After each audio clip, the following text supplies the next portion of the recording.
Hey, welcome to Integrative Preparedness. I'm Steve Smith. This is Hallie. Today we're going to be doing one especially for women. It has to do with self-defense for women. We're not going to be doing the actual techniques here. We're going to shoot one afterwards, and it's going up on Patreon. But I want to talk a little bit about I want to tell a couple of stories.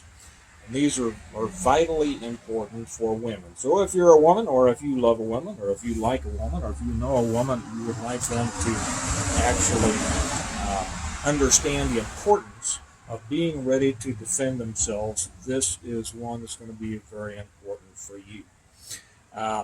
Years ago, I had a company that I ran called Safe Life. I still do, actually, although I don't do very much with it. Haven't for some years. Might start again. Hallie's interested in learning to teach others, and she's an excellent student. And that's what I look for when I train people to train other people. Train the trainers. So if she continues on this, which I have no doubt she will, I have plans that maybe next spring I might revitalize that business and start providing self-defense for women and self-defense for other people. I did other people, but a lot of the business was for women. When I would do that, I would do it much differently than others. Now, there are other companies out there that do a good job, and many who don't. Okay, many who, to be honest, they just teach foolishness. And they turn out what I consider to be the worst thing you can turn out, which is a person who feels empowered who is not empowered. Okay, a person who having taken several hours of a silliness seminar where they're taught to hold their keys between their fingers and things like that. Then they go out into a world feeling like they can take care of themselves, not realizing that they can't. But with an attitude that endangers them, because when you feel empowered, then you aren't as careful, and you don't carry with you one of your greatest allies, can be a great ally, which is fear. And if all of a sudden you're not afraid of things that you probably should be afraid of, then when that thing comes along and presents itself, you're going to find yourself out of luck. And if you're trying to use all these silly little flippy-dippy things that maybe you learned in the wrong kind of a seminar, you're going to find yourself really unhappy as a result. So anyway, we're going to talk a little bit about that, and then I'm going to tell a story, and then a couple of other things. One of the first things that I would tell women especially, but everybody, but it was more shocking to women, I think, was that you don't have a right to be safe. And when I would say that, I'd see faces all through the crowds, of shock and surprise, and like, what do you mean I don't have a right to be safe? This is America. This is whatever. Of course I have a right to be safe. And at first they'd start thinking, well, this guy is a real caveman. He's a real Cro-Magnon. What kind of a jerk is this that we paid some money to learn some self-defense from? And I'd explain. Whoever told you had a right to be safe? Okay? What is a right? Number one, and we won't get into the whole thing, but a right does not put an active responsibility on anyone else. You see what I'm saying? Okay? A right is totally different. So you live in a world populated by other people, many of whom couldn't care less about you, and some of whom would like to hurt you for any number of reasons. Okay? You need to understand that. However, you have a responsibility to provide for your own safety. So you have no right to feel safe, to be safe, anything else. It doesn't matter what the Constitution says, what you'd like to think, what Mama told you when she patted you on the head when you were young. It's a matter of you live in a world full of things and people that will hurt you if they can. And the responsibility for dealing with that rests in your own hands. I'm going to tell a story here that illustrates this, that Hallie hasn't even heard. and it's going to bring home. And I hope that you'll listen to this because it will apply to the lesson that I'm going to give at the other end of this. Even though I'm not going to be showing any particular physical uh, techniques, I'm going to be providing probably the most important lesson when it comes to defending yourself, for women or men. Okay, uh, so I'm going to tell the story first. Many years ago, when I was undercover, I was with a sheriff's department. Second, as the Brits say, I was assigned to other units. I think you just moved off camera there. You might want to lean back in case you still want them to see you. Okay. Uh, we don't have a director. Anyway, so I was with a different unit made up of a whole bunch of people for a whole bunch of different reasons, and I worked mainly in the city. But the headquarters for my sheriff's department was out in the country, and it was by a lake, a recreational lake. It had a couple of what they used to call bedroom communities close by. Uh, you know, nothing going on in them, but people, bought nice houses out there and drove into the city to do their work and then came home. By all intents and purposes, an extremely safe area. You have a sheriff's department headquarters, a nice little lake, two wonderful little bedroom communities. Not even suburbs at the time; they were separated from the city by miles, and so what most people would consider to be safe. Would go out there occasionally. I would go out at night because I was undercover and I didn't want anybody that mistakenly luck as luck would have it, see me driving into the sheriff's headquarters, and I'd go out late at night to either pass some information, gas up, whatever, just check in. One night I was out there and I was talking to a couple of the guys there, and a man comes in and he says, I'm not sure what it is, but something down on this road, just down the road here, something stumbled around in the brush. I'm not sure if it's an animal that's been hurt or what. And so I didn't go down there. The district guys did. But I'll tell you what it was, and I'll tell you what happened. They went down there and they found a horrific scene. They found a woman covered in mud that they said at the time they couldn't tell whether it was a male or a female. It was so messed up. A knife was stuck through her neck, and her scalp was hanging down over her eyes. And she was stumbling around. I'll tell you how this started and what happened.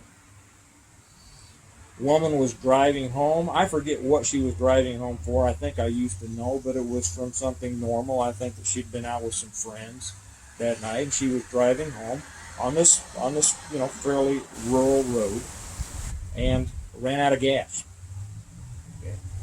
Well, that's lesson number one. If you run out of gas, or if you have a flat tire and can't change it yourself, you realize that you are at the mercy of the next person that comes along. In most cases, it's a nice person. In some cases, it's not.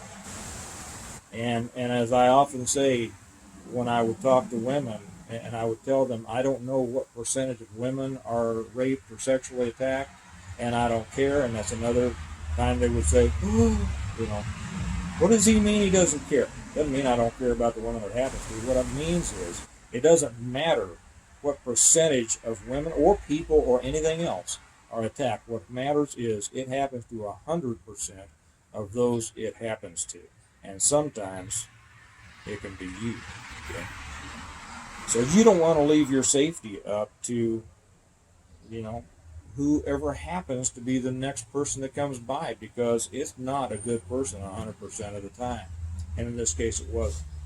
So she ran out of gas, so she figured, well, she's not too far. She felt safe. She was close to a sheriff's department, and she was, a mile or two away from getting into the town where she lived, so she started walking. Guy came along, offered her a ride.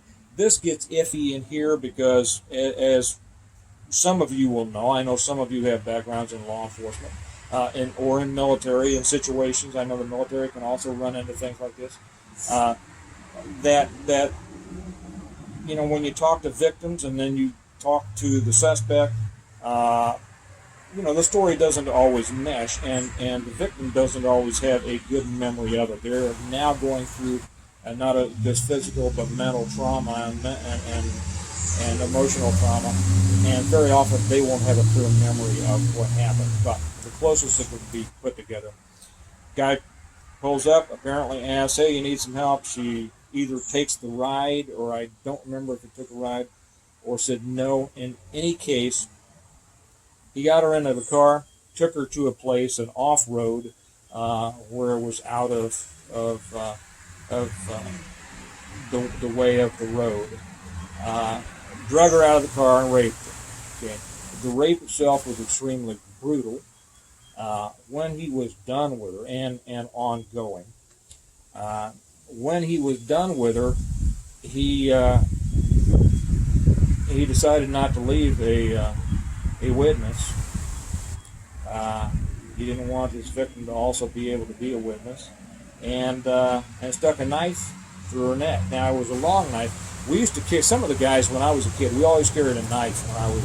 By the time I was 14, we all carried knives. Some of the guys carried what they called fruit knives, and it was a long folder, and it was about that long when it was open, and the blade was about that long. And some guys carried carpet knives, and others, I just carried a knife. But it was one of these, an extremely long but thin blade. He stuck this through her neck, all the way through. Apparently couldn't get it out again. Now, how it made it all the way through her neck without hitting anything vital is a miracle in itself. And kicked her down an embankment into a creek. Now, this embankment was probably 15 feet of depth until it went down into a creek. So here she's been brutalized, she's been repeatedly raped, she's been beat up, she's had a knife stuck through her neck, she's naked, and she goes tumbling down an embankment into a creek. Apparently, and like I say, we're just putting together, through the investigation. Apparently, he's still up there. He doesn't leave for a while. Don't know why. He's still up there, and pretty soon he hears this clawing and this noise coming up out of the creek, out of the embankment, and sees her up there trying to get back up, claw herself back up. And so he takes, I think they said a tire iron, a tire iron or something, and he hits her, he beats her, and then hits her in the head so hard that it splits her scalp across right above her eyes and knocks her back down into the creek. Well, either he thought that she was dead, or he didn't want to go to the trouble to go down there and check, and he just wanted to get out of there, and he split. Well, I don't know how, and I don't remember how long she laid down there, but she again came to it. Now her skin had been split right of there, and part of her scalp was coming down over her eyes. And the officer said that she was having to hold it up for her to be able to see, and she clawed herself up again out of that ditch and just started. Can you? I can't imagine. None of us can imagine what she was going through. Okay. Probably, I would imagine, had reverted to an almost animalistic, survival, instinctive state of being. And so this was what was floundering around in the bushes at the side of the road that this guy found. And when the deputies got there, they found this woman covered in mud, a mess, a knife sticking through her neck still, her scalp having split and come down somewhat over her eyes, and being incoherent. Okay. I would tell that story because it can happen to you. And it happened to 100% of her. That's the percentage that I care about. I can't imagine the life that she has had since then, or the life that her family has had since then. She did survive. I know. I mean, I don't know if she's still alive or what. But she survived that attack, and that was nothing short of miraculous. Many don't survive that. Uh, the first lesson here is that happens. And if I think about it, I'm going to put a link below to a famous case, the murders, the torture murders of Christian and Newsom that happened down in Knoxville, Tennessee. I've put that link up on a previous one somewhere. It was a young couple who were abducted, and what they went through, you can't believe it. It'll make you throw up to read it. But if I find that, I'm going to put that below here for any of you who would like to. I suggest that you do. It shows you that there is no safe place in this world that you don't make safe for yourself. Okay, and we're in a bad enough world now, but I tell you what, as this country continues to devolve, things are going to get worse, and you need to know how to take care of yourself. Now, the most important things here, the lessons, before we get into dealing with tactics. Like I said, you are the one that's responsible for your own safety. You are the one who's always with you. No one else is responsible. Doesn't matter who would like to be there. Okay, your husband would like to be there, or your boyfriend would like to be there. Your mom and dad would like to be there. Guess what? They may not be. I'll say something that I'll interject this. Well, maybe I'll save that. Remind me before I get done with this to bring in when you called me from up north the other day, okay? Mm-hmm. Okay. If you are presented with a situation like this, there are a couple of things for you to keep in mind.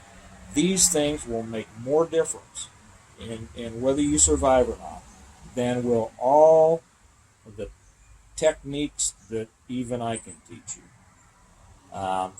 The first is, wherever you are confronted, you fight there. Okay? And you fight for your life there, because that's what you're fighting for. Too many people allow themselves to be taken to a secondary location. Okay? And they do that, and especially with women. I mean, for the most part, guys, if they're attacking guys, they just want to kill them. They're not taking them someplace else for sexual or other reasons. Okay? But they do that with women. They will want to take you to a secondary location. Well, why do they want to take you to a secondary location? Not because it's better for you, right? Because it's better for them. They're going to be able to do what they want to with you for as long as they want to, and whatever they want to. Your chances for survival decrease dramatically when you leave that initial location. Okay? They're not going to improve the odds for you. They're improving the odds for them. So wherever you are, first off, you shouldn't be somewhere dark and alone. You shouldn't be somewhere removed from help, like this young lady was. You should be in a place to where your response, your fighting, your screaming can be heard by others, because the last thing that an attacker wants is attention drawn to themselves. And even if you can't fight them off, your screams and your response will be seen by others, and it greatly increases your odds. So don't think, well, if I just go along with him, I'll be able. And there have been many victims who later on were interviewed. Obviously, they weren't killed in the process, but they had horrible things happen to them, that have said, I felt if I went along with him, I could make him see me as a person. Now, they learned this from some idiotic, touchy-feely response seminars. Make them look at you as a person. Okay? If they see you as a person, they won't want to hurt you. Wrong. Okay? You're not going to get them to see you as a person. Now, we can go into Stockholm Syndrome and all sorts of stuff like that. I've been through all that. That doesn't apply here. They just want something right now. Okay? But a lot of people have said this. I'm going to get him to see me as a person. I'm going to tell him that I have kids. I'm a mother. I'm a this. I'm a that. You know, I empathize with him. I'm sorry with all of the horrible things that he's experienced in his life that brought him to this place to where he feels he needs to attack me to make himself feel better. BS. Okay? BS. That is not what's going on here. You fight for your life, and you fight with everything you've got at that spot, at that moment. Because if he takes you anywhere else, your chance of survival is going down in the tank, and for as long as you may live during that, half the time you'll wish you were dead. Okay? I know I'm getting hard here, but this is things that women need to know, and men who love women need to know to encourage their women, first off, to watch out for them, secondly, to encourage them to learn how to take care of themselves. Okay? So, you fight with everything you've got. Now, what if you don't have all these fancy skills? Okay? Well, then you fight with what you've got. You fight with your teeth and your nails, and you bite and you scratch everything that you can reach. Have you ever tried to hold a 3-year-old who is going berserk? Okay? A 30-pound kid, or however, I don't even remember how much they weighed at 3, but, you know, and I shouldn't say that because my kids were never like that. But I've seen parents out there couldn't control their kids in a grocery store, and that kid is just going berserk. And I tell you what, if a grown person can't hold a 3-year-old going berserk, you think you can handle and be able to do with what you want a 100, 125, 150-pound woman who's going berserk and is not standing there and not easily going with you to the car because they're afraid that, well, if I just do what he says, he'll let me live? You fight right there. And if you are going to town, and that means fingers and legs and punches and kickings and elbows and knees and biting, and bite their stinking nose off. I almost said a bad word.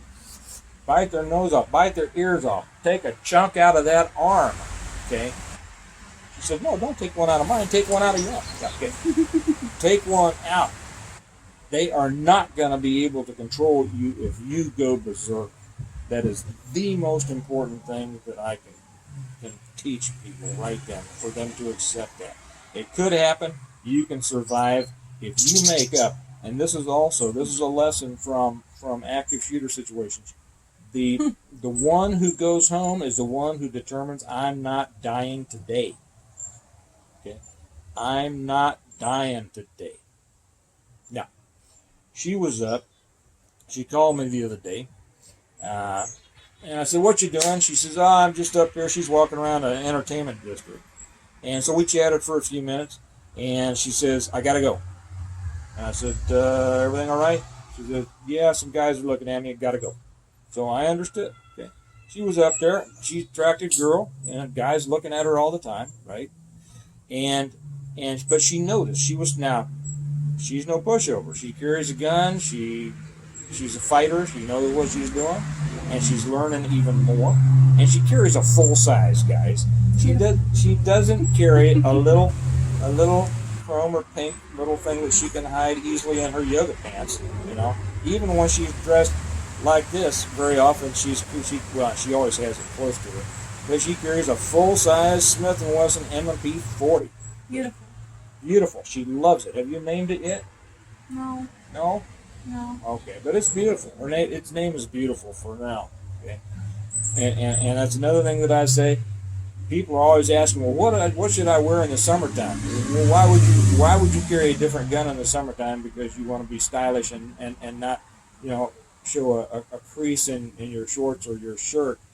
Because if you have a problem, that problem may be a full-size problem. I want a full-size gun, not a little one that looks good at the barbecue. Anyway. So she called me back. Actually, I called her because I said, you call me back when you're okay. And I didn't hear from her. Finally, I called her. I said, what's going on? Are you back to your car yet? She says, I'm almost back. I didn't realize how far she was from her car. But she said, I said, what's going on? She says, well, I was just walking around and this group of guys came past me and they were looking at me like candy. And I realized that I needed to get off the phone and look like I was aware and have my wits about me. And that is the truth. How many people do you see wandering around on their phone? They could, King Kong could come up behind them and they wouldn't know. At the gas pump or walking down the street, they are not aware. If you want, number one is awareness of the world around you. Number two is your willingness and ability to deal with that world when it turns bad. Okay. So that's a good lesson. Anyway, I think that's going to conclude this. We are now going to, and that's, you have something to say? Yeah. Yeah. So a lot of times, people will ask, do you want me to stay on the phone with you?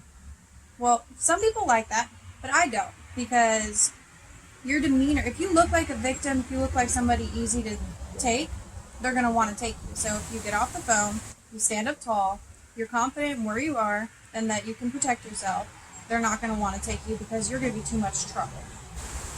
You may fight back. And if you fight back, that draws attention. You're not going to go with them. You don't look vulnerable enough. So I get off the phone, and also growing up, I was always told, stop being so distracted. Pay attention where you're at. I didn't really understand that until now. And Good lesson. That's exactly right. Yeah. Good. So pay attention to that, ladies. That's right. Especially those guys that will stare at you and then they will break eye contact. They'll just, and then it's like, leave me alone. You think calling your friend's going to help? No, calling your friend's going to make it worse for you. Don't do it. That's good. Good point. Excellent point. Okay. We're going to bring this to a conclusion. We're going to go over, now we're going to stay here and shoot one on Hammer Fist that we're putting out over on Patreon. Now, if you're not over on Patreon and you're interested in this, come on over. You would love it. You are going to learn some stuff that is going to help you. And guys, if you have women in your life that can learn from some of this, because I know that very often we don't listen to the people in our families. I could tell some funny stories about that, but I think we've gone long enough. But a lot of times, if you have somebody, you can say, there's this maniac over there that has some, I think, some pretty good ideas that you ought to listen to, and he knows what he's talking about, and share these with your wives and daughters and girlfriends, and plenty of you women out there. And I mean, some of the best responses that I get on these channels are from women, and you know what you're doing, and you want to share it with other people. So come on over, learn some stuff over there on Patreon, and pass it along to your friends. Do you have anything else you'd like to say? Nope. Nope. She just wants to start hitting. I know. Okay. You all have a good day, and remember that we prepare well today in order to live well tomorrow, and the ability to provide for your own safety and defense is one of the rock bottom, solid, foundational principles of being prepared so that you can live well tomorrow. All right. And we will see you next time. Bye-bye.